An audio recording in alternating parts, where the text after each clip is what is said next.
দেখুন, এখনো বঙ্গে নির্বাচনের দিনক্ষণ ঠিক হয়নি, ক দফায় ভোট হবে তাও ঠিক হয়নি, এসআইআর এর পর চূড়ান্ত ভোটার তালিকা কবে প্রকাশ হবে তাও ঠিক নেই, তাতে কতজনের নাম থাকলো আর কতজনের নাম বাদ গেল তাও সামনে আসেনি। কিন্তু তাতে কি, পশ্চিমবঙ্গের নির্বাচনী রাজনীতির উত্তাপ গোটা দিন ধরে ছড়িয়ে পড়ল দেশের রাজধানীতে।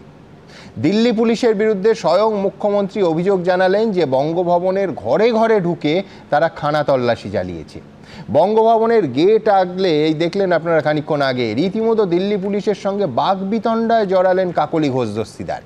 আর সংসদের বাইরের এই উত্তাপ সংসদের মধ্যে ছড়িয়ে পড়বে না তা আবার কখনো হয় নাকি?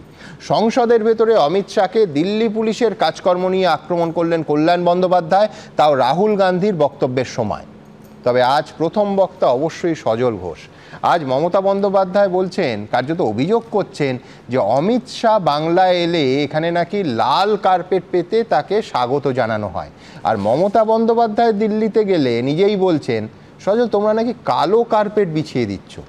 সত্যি এখন ব্যাপারটা হচ্ছে, কালো রংটার প্রতি মমতা বন্দ্যোপাধ্যায় একটা বিশেষ ভালোবাসা আছে, বিশেষ বিশেষ কাউকে আর কি এটা দিয়ে খুশি বার্তা দিতে চান। আমি যেটা বুঝলাম সেটা হচ্ছে, দেখুন মমতা ব্যানার্জি, আমরা ছোটবেলাটা ঠাকুমার ঝুলিতে পড়তাম যে রাক্ষসের প্রাণ টিয়া পাখির ভেতরে আছে, ওই টিয়া পাখিটাকে মারতে পারলে রাক্ষস মরে যাবে। তো এসআইআর এর ভেতরে যে মমতা ব্যানার্জি সরকারের প্রাণটা লুকিয়ে আছে, এটা কিন্তু আমরা ভালো বুঝতে পারছি।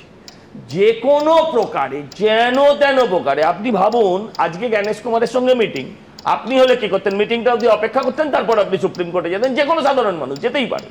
কিন্তু তিনি আগে থেকেই ভাবলেন মিটিংয়ে যাই হোক না কেন আমি আদালতে যাব। ব্যাপারটা হচ্ছে, আপনারা যেদিন সকাল থেকে মমতা ব্যানার্জিকে দেখাবেন না, সেদিনই উনি এই নাটকটা করবেন টিভিতে বেঁচে থাকতে, মানুষের কাছে বেঁচে থাকতে, যে আমি কত তোমাদের হয়ে লড়ছি। এই যে যাদের নিয়ে গেছে, হ্যাঁ, কিন্তু বিশেষণগুলো গ্রেট লায়ার, অহংকারী, দাম্ভিক, দালাল, মিসবিহেভ করেছেন নির্বাচন কমিশনার। আয়নার সামনে দাঁড় করান, সবগুলো উনি দেখতে পাবেন। আয়নার সামনে, বাড়িতে যদি আয়না থাকে, সবগুলো উনি দেখতে পাবেন। এমনকি এই যে ভাইপো বলছিল না ভূতকে নিয়ে হাঁটছে, এই জাতীয় কথাবার্তা, আজকে ওই বাড়িটাকে, ওই 36 নম্বর না 35 নম্বর না কোথায় কি হরিশ্চন্দ্র স্ট্রিটের যে বাড়িটা আছে, তাকেও মানুষ কিন্তু ওই ভূতের বাড়িই বলবে আগামী দিন। আমি আপনাকে বলছি যে দেখুন, এই যে কাকলি ঘোষ দস্তিদারকে আপনি দেখালেন, এই মানুষটা, এটা পুরো ফ্যামিলি ডাক্তার, বাড়ির অ্যালসেশিয়ানটা সত্য, কিন্তু সে একটা এসআইআর ফর্ম ফিল আপ করতে পারে না।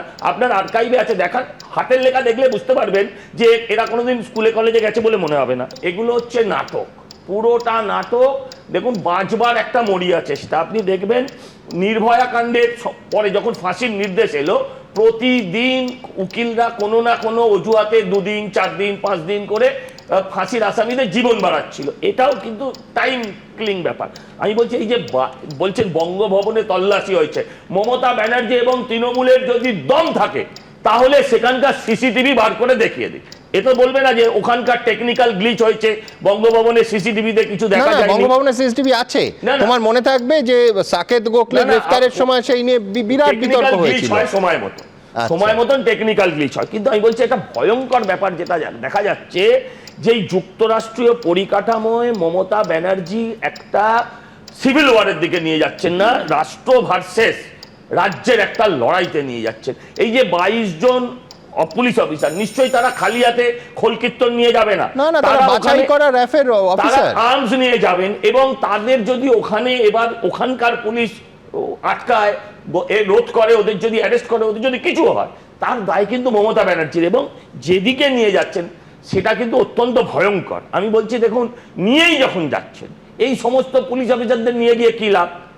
যারা আলটিমেটলি, যাদের একটা সার্ভিস রেকর্ডের জন্য তারা কতটা করবে না করবে এটাও কিন্তু বলা যাচ্ছে না। তার থেকে শওকত, কেষ্ট, উদয়ন, এদের যদি সিভিক ভলেন্টিয়ারে জয়েন করিয়ে আজকে, তাতে যদি নিয়ে যেতেন, আমার মনে হয় ভালো রেজাল্ট। রাজধানীর বুকে তুমি একটা প্রায় সিভিল ওয়ারের ডাক দিচ্ছ, কিন্তু সজল, আমার শুধু একটা জাস্ট পজিশনে আপত্তি আছে, সেটা হচ্ছে চিকিৎসক এবং চিকিৎসা একটা নোবেল প্রফেশন, তার সঙ্গে সরাসরি অ্যালসেশিয়ানটা পাশে না বসাতে পারতে। বাকি আর কিচ্ছু আমার বলার নেই। বাংলার মানুষ কিন্তু এটাতে কোনো আপত্তি করবে না। আচ্ছা, বেশ। এবিপি আনন্দ, এগিয়ে থাকে, এগিয়ে রাখে।